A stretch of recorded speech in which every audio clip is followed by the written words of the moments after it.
सो हम लोग बातें कर रहे थे पिलर्स ऑफ अकाउंटिंग या कॉर्नर ऑफ अकाउंटिंग। टोटल 4 तरह के अकाउंट्स होते हैं जिन्हों आप अकाउंटिंग पिलर्स भी कह सकते हैं, अकाउंटिंग कॉर्नर्स भी कह सकते हैं। मैंने आपको एक होमवर्क दिया था और आप लोग करके लाए हैं। आज अभी उन्हीं पे हम चर्चा करेंगे। बिजनेस में एसेट्स हो सकती है, बिजनेस में लाइबिलिटीज भी हो सकती है,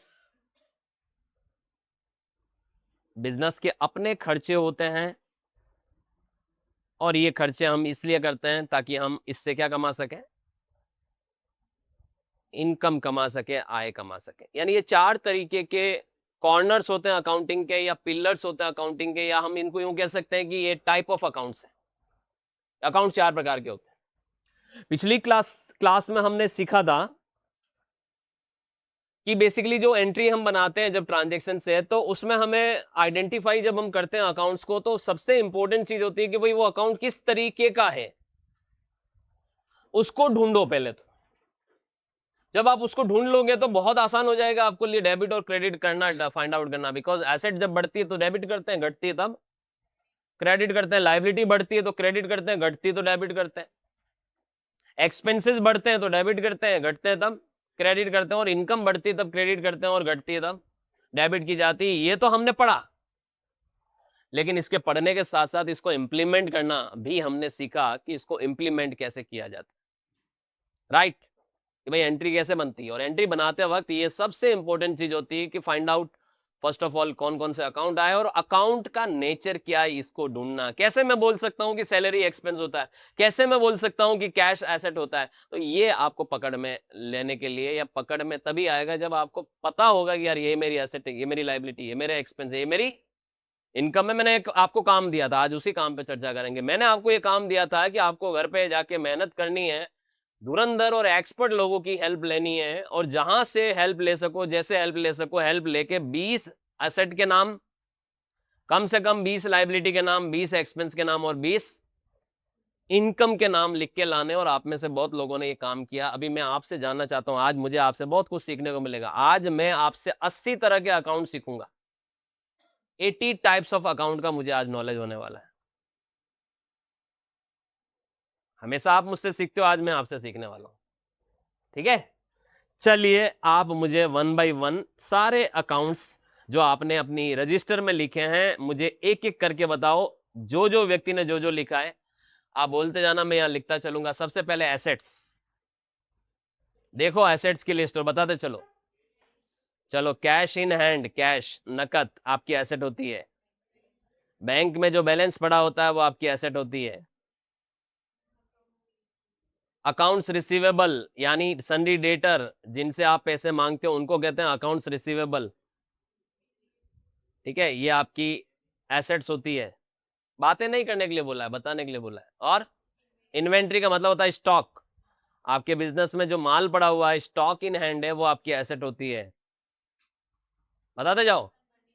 फर्नीचर आपकी एसेट होती है, अगर आप बिजनेस में फर्नीचर खरीद के लाओगे। और गुडविल, अगर आपने बिजनेस में गुडविल कमाई है और आपकी बुक्स में, आप बैलेंस शीट में गुडविल दिख रही है, या आपने किसी गुडविल वाले बिजनेस को खरीदा और एक्स्ट्रा पे किया है उसके लिए, गुडविल के लिए, कि भाई कोई बिजनेस मेरे को 60 लाख रुपए में पड़ा, मैंने गिनी एसेट तो 40 लाख की एसेट ही थी, तो मैंने 20 लाख एक्स्ट्रा किसके दिए, गुडविल के दिए, तो गुडविल मेरी एसेट हो सकती है। और बिल्डिंग, अगर आपके बिजनेस में बिजनेस प्रीमाइसेस आपकी खुद की है, बिल्डिंग आपकी एसेट हो सकती है। और जमीन आपकी एसेट हो सकती है, आपने कोई जमीन ले रखी है, या लैंड एंड बिल्डिंग भी मैं वर्ड यूज कर सकता हूं कि जमीन के साथ साथ बिल्डिंग है मेरी जुड़ी हुई है, तो मेरी एसेट हो सकती है। ठीक है, अभी तो नाम हुए हैं सिर्फ 8, चाहिए हमें 20।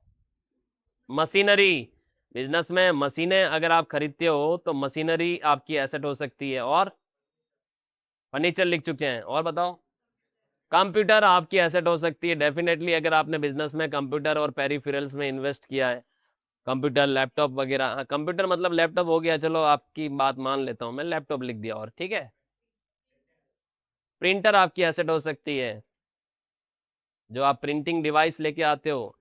और एक जना ने बोला ऑफिस इक्विपमेंट, ऑफिस से संबंधित कोई इक्विपमेंट्स आपके पास, ये आपकी एसेट हो सकती है। और प्रीपेड एक्सपेंस, अब देखिए इसको समझना पड़ेगा। प्रीपेड एक्सपेंस का मतलब ये होता है कि कोई खर्चे आपने किसी को एडवांस में दे दिए।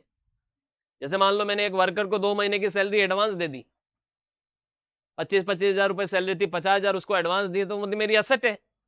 जब तक या तो वो 2 महीने तक काम नहीं कर लेता तब तक एसेट है, या फिर वापस लौटाना पड़ेगा उसको पैसा। तो डेफिनेटली प्रीपेड एक्सपेंस, एडवांस में चुकाए गए खर्चे भी आपकी एसेट होती है। और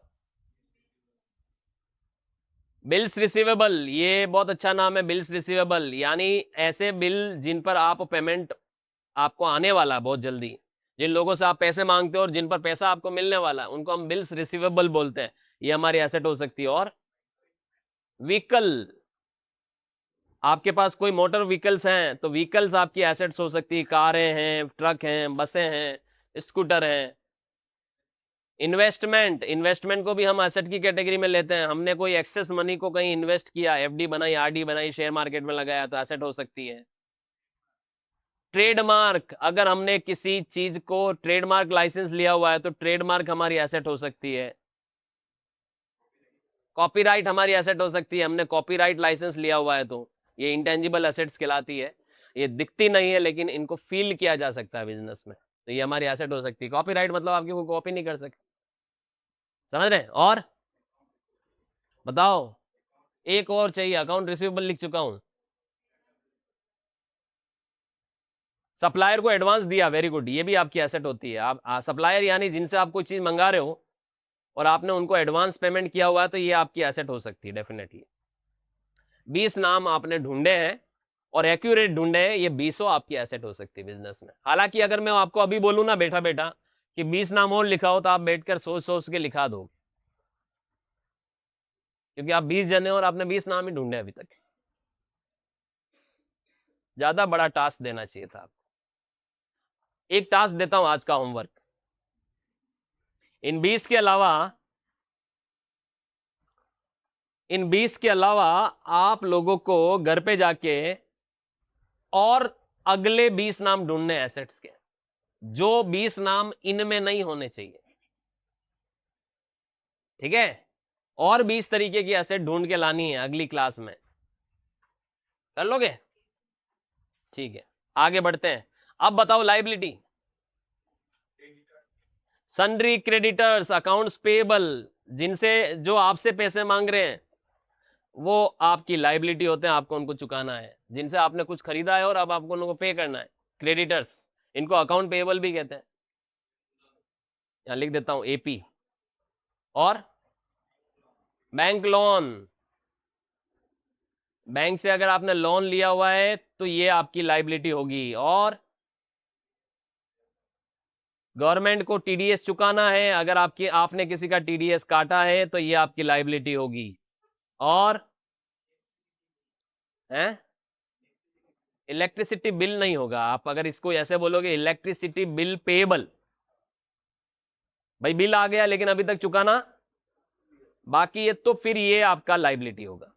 बिल तो आ गया, जनरेट हो गया, लेकिन चुकाना बाकी है, तो लायबिलिटी मेरी, राइट? तो पेएबल वर्ड लिखना है। और जीएसटी पेएबल, आपने जो जीएसटी कस्टमर से लिया है, सरकार को उसको अभी देना बाकी है, ये आपकी लायबिलिटी हो सकती है। और पीएफ पेएबल, प्रोविडेंट फंड आपने अपने एम्प्लॉय की सैलरी में से काटा है और आपको इसको चुकाना अभी बाकी है, तो ये आपकी लायबिलिटी हो सकती है। और ईपीएफ पीएफ एक ही होता है। और income tax payable, income tax आपका देना बन गया है और अभी तक आपने उसको चुकाया नहीं है, ये भी आपकी लायबिलिटी होती है।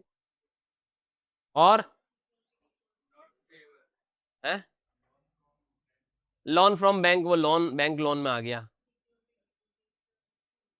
अगर आपको कोई security, very good, security deposit मिला है, रिसीव हुआ है, आपने दिया नहीं है, सिक्योरिटी डिपॉजिट रिसीव्ड, तो वो वापस चुकाना पड़ेगा आपको, तो वो आपकी लायबिलिटी, बिल्कुल सही।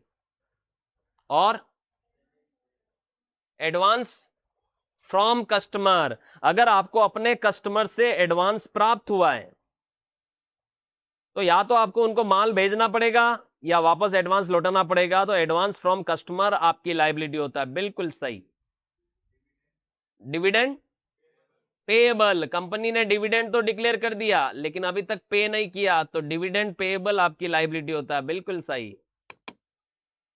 इसी तरह से अगर कंपनी ने बोनस डिक्लेयर कर लिया और बोनस अभी तक पे नहीं किया, तो बोनस पेएबल भी आपकी लायबिलिटी होता है।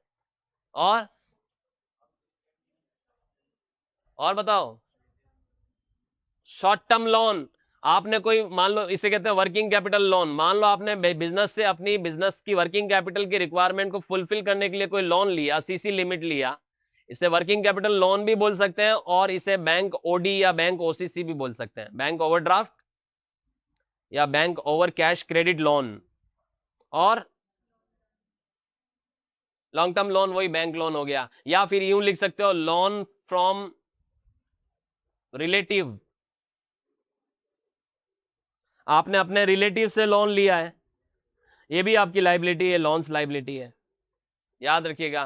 कैपिटल तो आपने बोला ही नहीं, ऑनर जो पैसा बिजनेस में इन्वेस्ट करता है वो भी एक तरह से बिजनेस के लिए क्या होती है, लायबिलिटी होती है, जो बिजनेस को आगे जाके चुकानी है। और बताओ लायबिलिटी है वेजेस पेएबल, हाँ सैलरी या वेजेस चुकानी है आपको, तो डेफिनेटली ये भी आपकी लायबिलिटी है। अभी भी 3 नाम 4 नाम बाकी है, हैं? एडवांस फ्रॉम कस्टमर आ गया साहब, हमने लिख दिया। और इंटरेस्ट पेएबल, अगर आपने कोई इंटरेस्ट ड्यू हो गया और अभी तक चुकाया नहीं है, तो इंटरेस्ट पेएबल भी आपकी लायबिलिटी है। और बताओ, ईएसआई पेएबल, आपने अपने एम्प्लॉयज की सैलरी में से एम्प्लॉयज स्टेट इंश्योरेंस का बीमे के नाम का प्रीमियम कलेक्ट किया है और अपनी तरफ से भी कंट्रीब्यूशन मिलाना होता है और वो अभी तक आपने नहीं पे किया, तो वो भी आपकी लायबिलिटी है। और बताओ, है अनअर्न्ड इनकम बोलते हैं उसको, ऐसी इनकम जो आपने कमाई नहीं और आपको पहले ही रिसीव हो गई एडवांस में, वो भी आपकी लायबिलिटी है। और ये आप जो एक्रूड एक्सपेंस की बात कर रहे हैं, एक्रूड नहीं, आउटस्टैंडिंग एक्सपेंसेस, कोई भी खर्चा जो ड्यू हो गया और चुकाया नहीं, तो वो आपकी लायबिलिटी होता है। पीएफ लिख दिया हम। 20 नाम इसके भी लिखे हैं, इसका होमवर्क मैं देता हूं आपको, अगले 10 नाम और लिख के लाने आप, क्योंकि यहां पर आपको अगर मैंने और 20 दे दिया तो चक्कर आ जाएंगे, क्योंकि मैक्सिमम आप कवर कर चुके हैं। ठीक है, 10 नाम और लिखना है, इसी के नीचे होमवर्क में मैं लिखता जा रहा हूं। यहां पर होमवर्क 20 एसेट और लिखो, 10 लायबिलिटी और लिखो, इस लिस्ट को लंबा करो। ये लिस्ट आपके बहुत काम आएगी, अकाउंटिंग में भी बहुत काम आएगी और टैली के दृष्टिकोण से भी बहुत काम आएगी। ये बहुत ही क्रूशियल टॉपिक है जो मैं डिस्कस कर रहा हूं यहाँ पर। There are 4 type of accounts in accounting and all the 4 types of accounts से ही एंट्री बनती है। That's why you have to know about all these 4 type of accounts की भाई asset क्या होती है, liability क्या होती है, expenses कौन कौन से हो सकते हैं और इनकम कौन कौन सी हो सकती है। तो असेट लाइबिलिटी पे बात है कि चलिए अब एक्सपेंस देखते हैं अपन। आपने ढूंढे होंगे खर्चे, हमारे बिजनेस के खर्चे, पर्सनल खर्चे मत बताना, बिजनेस के खर्चे बताना आप यहां पर मुझे कि बिजनेस में कौन कौन से खर्चे होते हैं। चलिए बताइए, रेंट, किराया चुकाना डेफिनेटली बिजनेस का खर्चा होता है, सैलरी चुकाना डेफिनेटली बिजनेस का खर्चा होता है, इलेक्ट्रिसिटी का पेमेंट करना डेफिनेटली बिजनेस का खर्चा है। टेलीफोन की जगह अभी आजकल मोबाइल सिस्टम हो गया, तो मान लो मैं मोबाइल एक्सपेंस डाल देता हूँ, मोबाइल के बिल वगैरह, रिचार्ज। रिपेयर और मेंटेनेंस, बिल्डिंग का रिपेयर और मेंटेनेंस भी हो सकता है और मशीनों का रिपेयर और मेंटेनेंस भी हो सकता है, ये भी आपका जेन्युइन एक्सपेंस है। आजकल हाँ, इंटरनेट ब्रॉडबैंड रीच आपका जो होता है, उसका जो आप रिचार्ज कराते हो ब्रॉडबैंड का, ये भी आपका जेन्युइन खर्चा मान सकते हो आप इसको। बताओ जल्दी जल्दी। एडवर्टीजमेंट, विज्ञापन का खर्चा करते हो बिजनेस में, ये भी एक जेन्युइन खर्चा है जिसकी आप इनकम टैक्स में भी अलाउड है ये। और प्रिंटिंग और स्टेशनरी, अगर आपका कोई भी प्रिंटिंग से रिलेटेड या कोई भी स्टेशनरी से रिलेटेड आपके बिजनेस में खर्चा है, तो डेफिनेटली ये भी एक जेन्युइन खर्चा है। और ऑफिस से रिलेटेड कोई छोटे मोटे खर्चे हैं, हम उनको ऑफिस एक्सपेंस की तरह ट्रीट करते हैं, ऑफिस एक्सपेंस। और ट्रैवलिंग एक्सपेंस, अगर आप बिजनेस के पर्पस से कहीं कोई ट्रैवलिंग कर रहे हैं और उस पर आपका कोई खर्चा हुआ, उसको ट्रैवलिंग एक्सपेंस कहते हैं। और इंश्योरेंस, बिजनेस की एसेट या बिजनेस की स्टॉक का अगर आप बीमा करवाते हो तो इंश्योरेंस भी आपका जेन्युइन एक्सपेंस है, जो प्रीमियम चुका रहे हो इंश्योरेंस। और बस 11 तरह के खर्चे होते हैं। इंटरेस्ट चुकाया लोन वगैरह पे, इंटरेस्ट पेड आपका खर्चा। और डेप्रिसिएशन, आप अपनी फिक्स्ड एसेट्स पे जो सालाना बेसिस पे उसके मूल्यों में जो गिरावट दर्ज करते हो, वो भी आपका बिजनेस का खर्चा माना जाता है। और पोस्टेज एंड टेलीग्राम होता है। आजकल वो टेलीग्राम वाला कॉन्सेप्ट तो रहा नहीं, तो चलो अच्छा आपने वर्ड सुना, कुरियर चार्जेस आपके एक्सपेंसेस है डेफिनेटली। और ऑडिट फीस, सीए को ऑडिट की फीस चुका रहे हैं, अकाउंटिंग फीस चुका रहे हैं, प्रोफेशनल को पेमेंट कर रहे हैं, सारा आपके खर्चे। और एडवोकेट को कोई लीगल मामलों में कोई फीस चुका रहे हैं, स्टैंप वगैरह का कोई खर्चे वगैरह आपके लीगल फीस में आप डाल सकते हैं, खर्चा है। और बताइए 4 नाम और बताइए। रिपेयर मेंटेनेंस लिख दिया। और कितने हैं? फायर इंश्योरेंस, इंश्योरेंस में ही आ गया, आप ऐसे नाम अलग अलग बदल के मत करो, ठीक है। और bank charges, yes exactly, bank भी अलग अलग तरह के चार्जेस वसूलता रहता है, तो बैंक चार्जेस हमारा डेफिनेटली एक खर्चा हम कंसिडर करते हैं। और है, और कितनी बार रिपेयर कराओगे यार? बैड डेब्ट्स, कोई व्यक्ति जिससे आप पैसे मांगते थे बिजनेस में, आपका कस्टमर, वो आपके पैसे देने से मना कर गया, तो आप उसको लॉस में बुक करोगे। और एबनॉर्मल लॉसेस भी हो सकते हैं, लॉसेस बाय फायर, फ्लड, आजकल बहुत सारी बाढ़ आ रही है या चोरी हो जाती है, तो ये सब लॉसेस भी आपके खर्चे हैं। हाँ ठीक है, बिजनेस में अगर आपका बाहर से कोई पानी वानी का बिल आ रहा है, वाटर वगैरह का, आपके एक्सपेंसेस, आपकी यूटिलिटी एक्सपेंसेस इसमें आ गए। ये 20 नाम है, लेकिन मैं सेटिस्फाइड नहीं हूं। आपने 20 नाम ढूंढने में भी सोच रहे हो, और 20 ढूंढो। खर्चे गिनाइए, खर्चे नहीं गिना पा रहे हो आप। मेरे को 2 पैसे, मैं बताता हूं आपको खर्चे करके, मतलब यहां तो आपको डबल काम करके आना चाहिए था। लेकिन ठीक है, ये 20 नाम जो लिखे हैं वो भी किसी हर बिजनेस की एक कॉमन एक्सपेंसेस की तरह आप इनको ट्रीट कर सकते हैं। और होमवर्क है आपका, 20 काम आपको करके लाने हैं, नाम बना के लाने हैं। अब चलते हैं इनकम के ऊपर, ठीक है। ये एक्सपेंस हो गया, अब इनकम देखेंगे। भाई खर्चे ही करते रहेंगे, कमाएंगे कब? चलिए बताइए, इनकम, सेल ऑफ गुड्स, अगर आप माल बेचते हो तो आपको इनकम होती है, तो सेल ऑफ गुड्स बिल्कुल। दूसरी, सेल ऑफ सर्विस, अगर आप सर्विस देते हो तो डेफिनेटली सर्विस इनकम, आपको सर्विसेज से इनकम होने वाली है। और बताओ, रॉयल्टी रिसीव्ड, अगर आपको किसी चीज का रॉयल्टी आता है, कोई माइनिंग रॉयल्टी आता है, कोई कॉपीराइट रॉयल्टी आता है, कोई पैटेंट रॉयल्टी आता है, तो रॉयल्टी रिसीव्ड आपकी डेफिनेटली एक इनकम हो सकती है।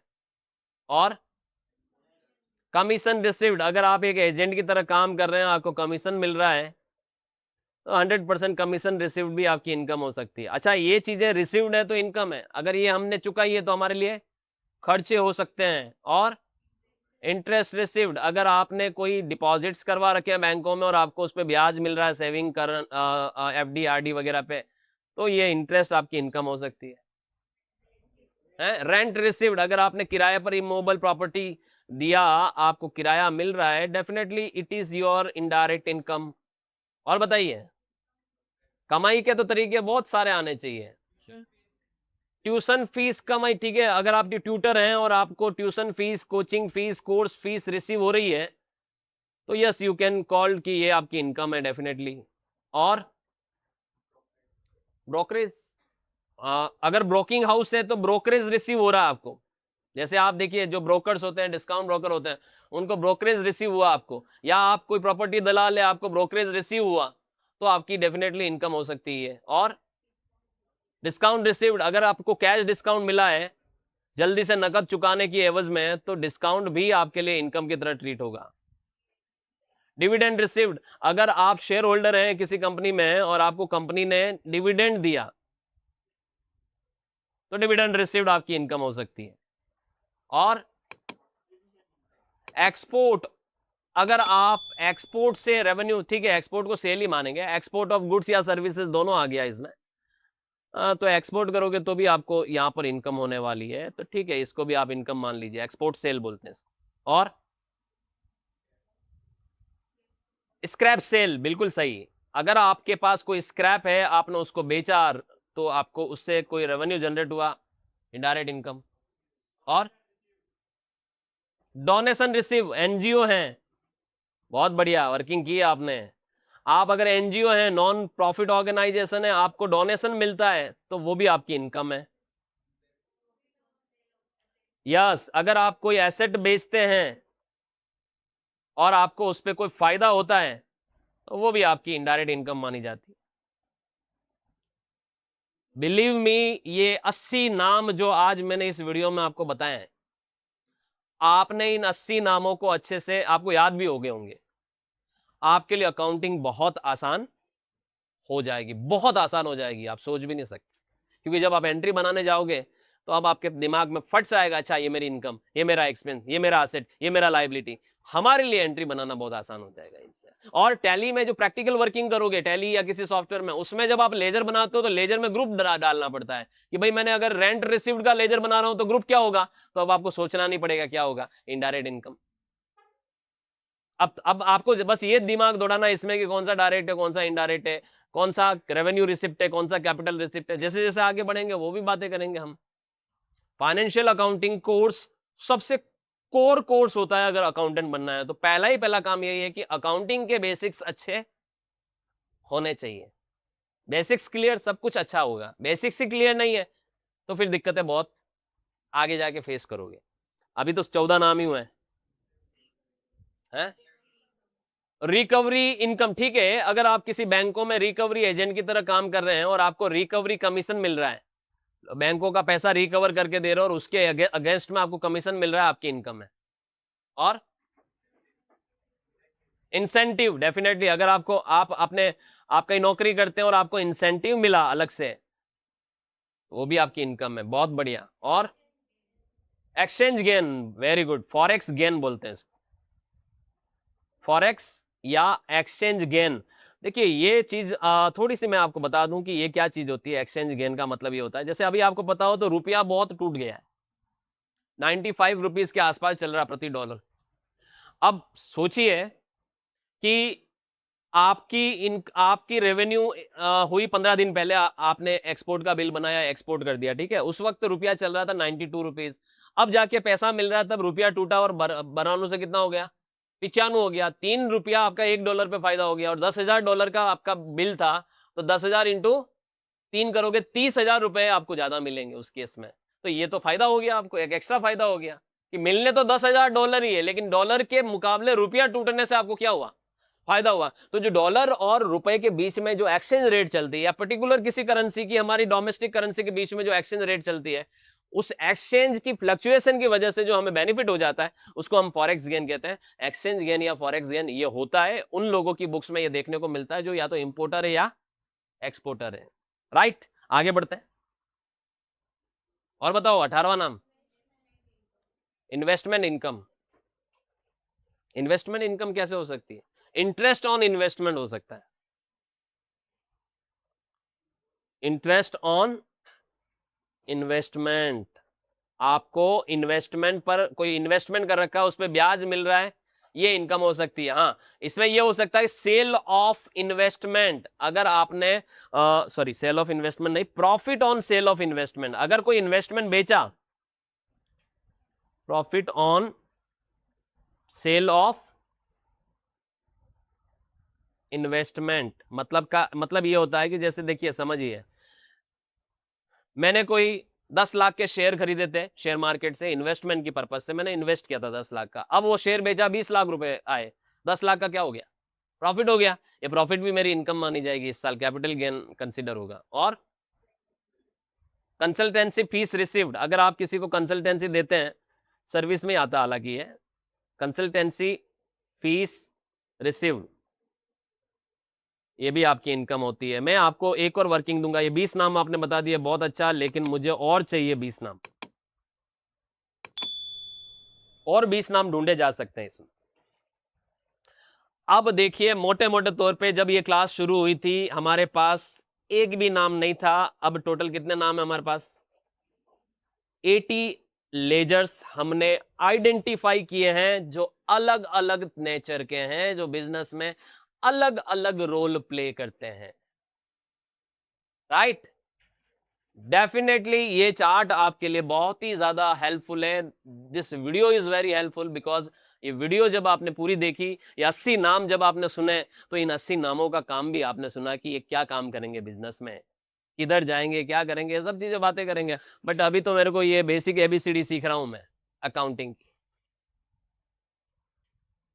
सोचिए आपकी अकाउंटिंग की शुरुआत की और आपने आज की क्लास में 80 नाम ऐसे अकाउंट्स के सोचे हैं, समझे हैं, जिनके नेचर को समझा है कि बिजनेस में कौन सी इनकम है, कौन से खर्चे हैं, कौन सी एसेट है, कौन सी लायबिलिटी है।